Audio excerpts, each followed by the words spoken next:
అలేఖ్య ప్రేమ కథ తెలుగులో ఒక చిన్న గ్రామంలో రఘురాజు అనే పెయింటర్ ఉండేవాడు. అతడు పాస్టర్ గారు అబ్బాయి. అతను చాలా మంచి మనిషి, ఎప్పుడూ నిజాయితీగా పనిచేసేవాడు. అతనికి అలేఖ్య అనే అమ్మాయితో వివాహం జరిగింది. ఒకరోజు రఘురాజు భార్య అయిన అలేఖ్య తనను కాయకూరల మార్కెట్కి తీసుకెళ్లమని కోరింది. అప్పుడు తను వాళ్ల నాన్నగారికి డబ్బులడుగుతాడు.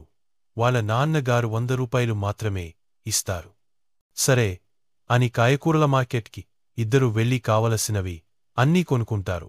కాని డబ్బులు సరిపోవు. ఇంకా వాళ్లకు 130 రూపాయలు కావాలి.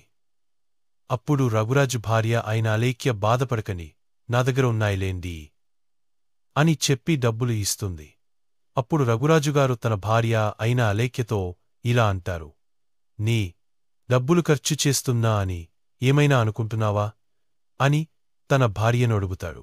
అప్పుడు అలేఖ్య, అయ్యో అలా అనకండి, నావి నీవి కాదండి, ఇద్దరం ఒక్కటే అని చెప్పగా రఘురాజు చాలా సంతోషంతో తన భార్య అయిన అలేఖ్యను చాలా ప్రేమతో కౌగిలించుకుంటాడు. వారు ఆ రోజు నుండి వాళ్ల ఊరిలో ఒకరికొకరు చాలా సంతోషంగా బ్రతుకుతారు.